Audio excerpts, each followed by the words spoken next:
कृषि ओडिशा 2025 रे सम्मानित होला बरगड़ कृषि विभाग। कृषि ओडिशा 2025 रे बरगड़ सम्मानित होला परे आमे सीधा आसी पहुंचीजु बरगड़ जिला मुख्य कृषि अधिकारी प्रसन्न कुमार मिश्र ऑफिस को। जेहेतु बरगड़ राजधानी पड़िया रे दीर्घ 3 दिन धरी ओडिशा चलता कृषि ओडिशा 2025 मेला। तेज ए पाखापाखि 500 रु अधिक स्टल पड़ता बेले एक मान्यवर मुख्यमंत्री मोहन चरण माझी विधिबद्ध भाव उद्घाटन करते सांगर थे कृषि सचिव अरविंद पाढ़ी। तेज एक सीधा साल आलोचना करवा जैविक विहन को नहीं बर्तमान सारा राज्य में चर्चा जो धरची माँ समलेश्वरी माँ धवलमुखी भेष को देखापी पलटि देला गोटे सेल्फी हब पलटि देला भुवनेश्वर। तेज ए सीधा साल आलोचना करवा आम सांग अच्छा जिला मुख्य कृषि अधिकारी प्रसन्न कुमार मिश्र। सर आपन को अनेक अनेक शुभेच्छा अभिनंदन। आपण बरगड़ भातहांडी जैविक विहन को नहीं बर्तमान भुवनेश्वर जो कृषि ओडिशा 2025 स्टल देते समस्त मन जिते प्रथम स्थान अधिकार कले एक आप गर्वित? देखो आमर प्रथम तो मु धन्यवाद देवी आमर आम माननीय डॉक्टर अरविंद पाढ़ी सार को, कारण सी जगन्नाथंकर जगार केमती आमर प्रत्येक दिन धान अरु चाउल होगी जैविक ये हम सेटापी कही गोटे स्टेटमेंट देते मन भितर से गोटे जिन भावना आसाला। तापर आमर मु लक्ष्य करी बरगड़ रे जेहेतु भात हांडी आपन जुआड़ देखिए धान एवं से जो धानर भेराइटी आमर सुदाम साहू चाषी भाई जी सी आपणकर बहुत गुड़े भेराइटी आपणकर से करिसेंती एवं संरक्षित रखिछंती बहुत गुड़े अवार्ड पाइछंती। तेणु तांकर सहायता मु गोटे चिंता कली जे आमर ओडिशार जिते चाषी आसुचंती से माने देखंतु जे प्रकृति में केते भेराइटर धान आमर ओडिशा भितर मौजूद है अच्छी आमे केमती से धान को करवा जैविक उपाय रे जेमती कौन रोगपोक भी लगे तापर रिसर्च चलो केमती अधिका यहाँ गोटे मन भितर थिला। नेक्स्ट आमर समलेश्वरी माँ जेहेतु आराध्य देवता तेणु से मोर कपा जोटा आमर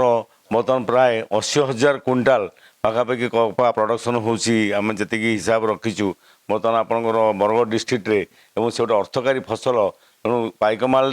केते सुंदर पदमपुर केते सुंदर आमर सब जो आम जाऊँ बुलिया देखा जाऊँ से मन भर आसला एवं धवलमुखी माँ रूप करने से मन भर आसला। तापर धनुजात्रा 3 तारिख आरंभ होता एवं ये आम बरगड़ 3 तारिख आरंभ हुआ बेलू 3 तारिख आमर से मेला आरंभ होता। तेणु मन भर गोटे मथुरा नगरी भावना आसला एवं कंस महाराज लोकप्रियता को देखी कंस महाराज चित्र करूँ आदि लिखिलु समन्वित कृषि चाष करने कंस महाराज से दौरान उत्तर जे नाई तमें समन्वित चाष कर एवं तादरू अर्थ उपार्जन कर। तेणु एमती 3-3टा जिनस आम रिफ्लेक्ट करूँ। ब्लैक राइस जोटा आम झारबंद में बहुत होटा रिफ्लेक्ट करूँ। आईटा निश्चित रूप से आम जो सेल्फी विषय कहले आम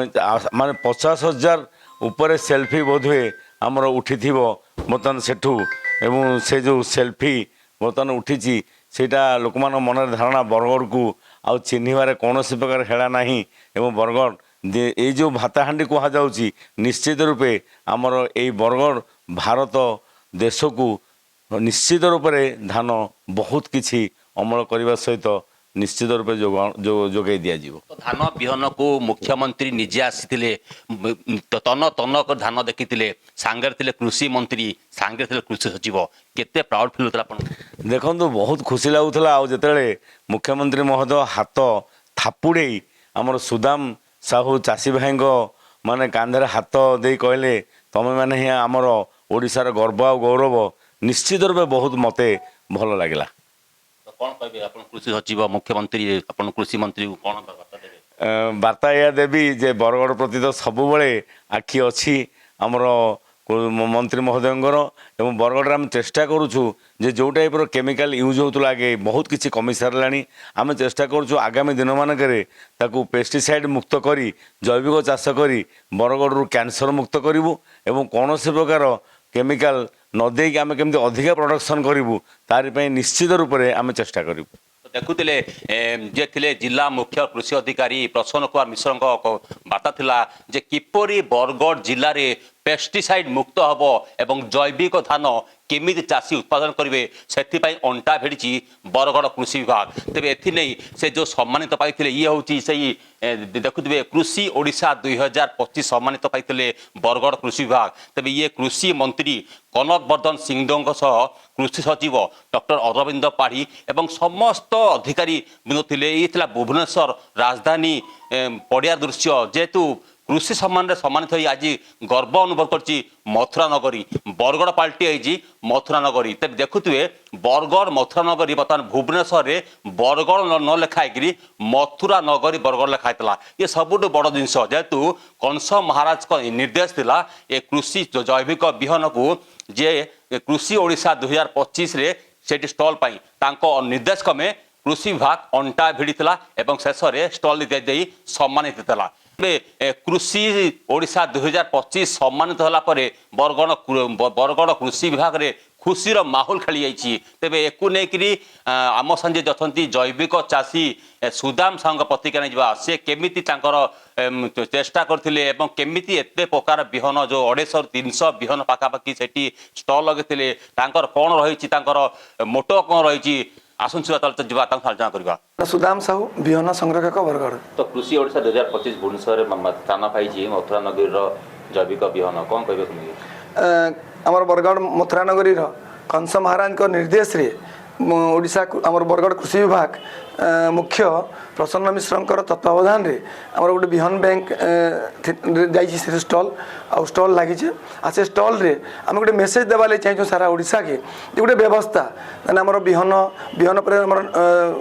पारंपरिक ज्ञान तार सहित पैकेज ऑफ प्रैक्टिस जैविक चाषर पूरा पैकेज ऑफ प्रैक्टिस गोटे आम स्टल देखे गोटे वार्ता दौचु आ सेठारे आमर स्टल के मुख्यमंत्री उपमुख्यमंत्री राजस्व मंत्री प्रिंसिपल सेक्रेटरी समस्ते आसी आमर स्टल देखिए अभिभूत हो गले एतकी भेराइटी देखिक आश्चर्य गले आम मुख्यमंत्री भी आसी कहले एटा ओडिशार भेराइटी ओडिशार टोटाल भेराइटी ना आपणकर ना आमर बरगड़ भेराइटी कहलु आम आमर लक्ष्य भी कहलु कैंसर मुक्त बरगड़ जिला कर मुख्य लक्ष्य आर आमर पॉलिसी लेवल कौन साहाय्य हेबा ताने से भी आम कहलु से हाँ कहले आ जगन्नाथ संस्कृति रे आमर जो आगु जो देशी दान लगुला आ जैविक खाद्य लगुला भोग लगुला तार उद्धार लगी भी आम प्रस्ताव देलु से प्रस्ताव के तुरंत आम प्रिंसिपल सेक्रेटरी आज्ञा अरविंद पाढ़ी आज्ञा तुरंत प्रतिक्रिया भी देखन निश्चय है सरकार उद्देश्य लक्ष्य भी आए बोलिक कहबार लगी आम शासी तरफ भी आम सरकार को धन्यवाद दूँ कृषि विभाग के भी धन्यवाद दूँ आए बर्तमान से स्टल रे ताने सारा ओडिशार गोटे केन्द्रबिंदु पलटिचे आम बरगड़ मथुरा नगरी से बिहन स्टलटा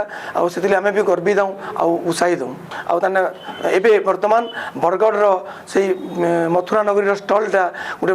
प्रमुख ताने सेल्फी ताने केन्द्र पलटिचे आसन माँ ताने धवलमुखी बेश आम प्रथम स्थान देचु आम स्थान ये देचु से जगह आसिक सेनु होकर आमर बिहन बैंक प्रदर्शन करुछन आ टोटाल स्टलटा आमर गोटे समस्त गोटे आकर्षण केन्द्रबिंदु पलटिचे। आए कृषि विभाग आमर बरगड़ कृषि विभाग को अंतरु मैं धन्यवाद देमी जे आमको सुजोग देथिबार लागि। निश्चित भाव में रिपोर्टर स्टूडियो परिवार तरफ कृषि विभाग को अनेक अनेक शुभेच्छा और अभिनंदन। बरगढ़ कैमेरा पर्सन विराज का सुभाष रिपोर्टर स्टूडियो।